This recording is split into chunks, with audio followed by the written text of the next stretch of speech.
Legendary na Black Palabok na almost 50 years na silang nagtitinda dito sa Divisoria. Natikman nyo na ba? Abay kung hindi pa, tara samahan nyo ako, share ko sa inyo. Yan mga ka-all goods, nandito ako sa harap ng Divisoria Mall para puntahan yung sikat na legendary na Six Ladies yung nagbebenta ng Black Palabok dito sa Divisoria. At sabi nila dito daw yung daan kapag pumunta kayo. Bali nasa basement daw siya. Tapos ipagtanong nyo lang sa mga gwardiya at kilalang kilala na sila. Masyado akong na-curious kung masarap ba talaga yung itim na palabok nila. Kaya tara, i-food check natin yan. Samahan nyo ako. Yun, salamat bossing. Yun, thank you. Yan, tinuro ni sir. Dito daw nakapwesto, puntaan natin. Hi ma'am, magandang araw po. Ano pong pangalan nyo ma'am? Ngayon po. Ma'am, balita ko po, dito po yung masarap na special palabok ah. Yung may itim po. Opo, black. Palabok. Bakit ma'am black yung ano nyo, palabok May nyo? tinta po ng puset, sir. Ah, may tinta ng puset. Bali, magkano naman po yun ma'am? 60 po. 60 pesos. Gano'ng katagal na kayo nagtitinda dito ma'am? Hindi rin po, pero yung talagang may-ari nito na 50 years na. Ah, grabe, ang tagal na pala. Legendary na pala to ma'am, no? Tagal na, matanda na may-ari nito. Bali, nakakailan naman kayo nauubos ma'am na palabok? Ilang kilo kami? Opo. Isa 10. Grabe, ang dami. Opo, sige nga ma'am, pwede ko bang matikman? Yung legendary nyo na ano, grabe. Sobrang nag-trending to sa social media. Ako na lang yata hindi nakakatikim na ito. Sige po. Ma'am, bukod po sa palabok, ano pa po yung ino-offer nyo dito? Ulam po, mga noodle, Bicol Express, dinuguan. Wow, magkano naman isang order ma'am? 60 pesos. Oh, sige po ma'am. Bibigyan lang po kami ng 40 ang kalahati. Ma'am, para po sa gustong makatikim ng special palabok nyo po, saan po yung location nyo na ito ma'am? Ito po sa Divisoria Basement po, sa commercial site po. Anong oras po kayo nag-open ma'am? 6 po, mayroon na luto hanggang 5. 6 ng umaga, 5 ng... Yun. Pero pag linggo po, alas 1 po lang kami ng hapon. Yun. Salamat po ma'am. Sige po, pa-order na po ako ma'am. O, sige, ito. Bali 60 pesos ma'am, no? Opo, opo. Grabe ma'am, ang mura. May kinikita pa ba ma'am? Mayroon naman po. Ayun. Wala ako pa dito eh. Ayan, bali ano yung nilagay nyo ma'am? Tokwa po. Ito yung chicharo coffee. Ito Yun. yung tinapa. Tinapa. Opo. Tapos yung ink. Ayun, yung ano talagang kakaiba. Ito po yung... Yung tinta, ma'am, no, kung tawagin. Ito po Tapos yung yan. pilya, yung chicharo coffee. Sa Kapampangan, Pampaling. Grabe, napakasulit na nito. Kahit di ko pa natitikman, 60 pesos 60 lang. po yan. Kung gusto po mag-additional, ngayon po, 20 pesos yun. Tapos lalagyan pa ng islog. Ito po.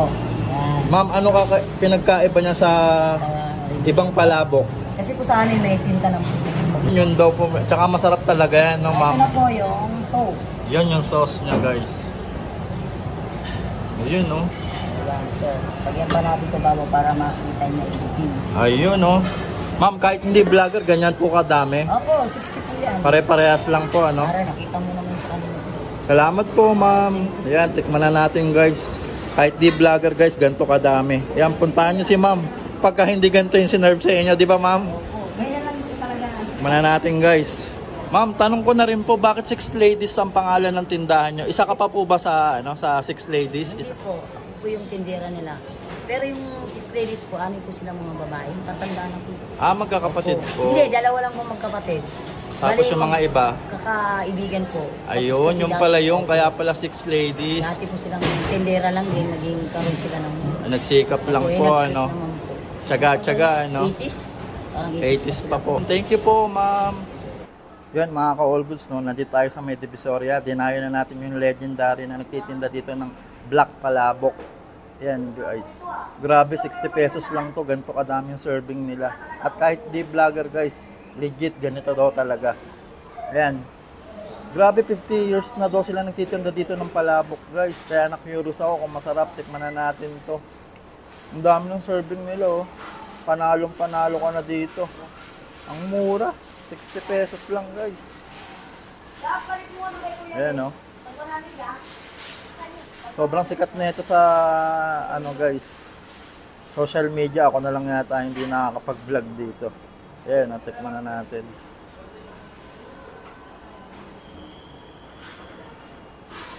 Ang dami niyang sahog, guys, oh. Kaya napakasulit na ito para sa 60 pesos. Ayan, tikman na natin. Ay, the best. Solid. Panalo yung lasa. Ito yung masarap na dinadayo. Quality talaga. Kaya pala kulay itim guys. Tinta pala ng pusit yun. Ayan o. Ang sarap. Ito na yata yung kakaiba na nakain ko na palabok. Solid.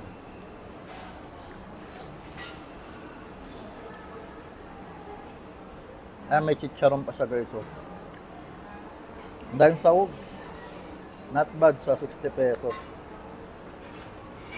Kaya pala siya dinadayo talaga. Ayun, no? Guys, lagyan natin ng kalamansi. Meron din silang ino-offer na puto dito guys. 20 pesos lang. Kaso naubusan tayo kasi hapon na eh. Alas 4 na ako guys pumunta.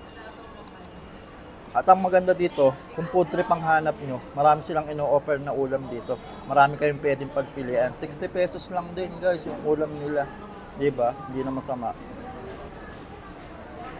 Yun, no? Perfect.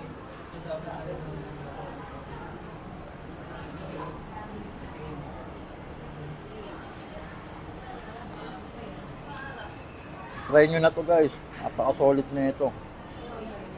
Andito lang sila sa may Divisoria Mall. Sa ilalim sa basement. Pagtanong nyo lang. Andali lang silang makita. Recommended ko to guys. Solid. Wala na po.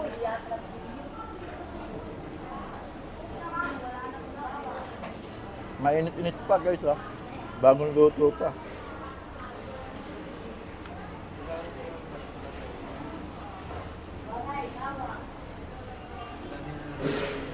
Tingnan nyo naman guys, itsura pa lang. Panalong panalo na. Bali dito guys, may dalawang klase silang ginagamit na pasta. Yung isa manipis, tas ito naman mataba. Pero ito yata yung manipis. Yan. Bahala na kayo kung ano mapipili nyo. Up. Nandito yung chicharon nila dito guys. Ang laki oh. Up. Yan mga ka-all goods, malaki yung dining area nila kaya komportable kayo makakain. Grabe mga ka-all goods, napaka-solid ng experience na yun. Palabok, ang sarap. Yun, maraming salamat sa panonood. Hanggang sa muli. Ariga po at peace out. All goods.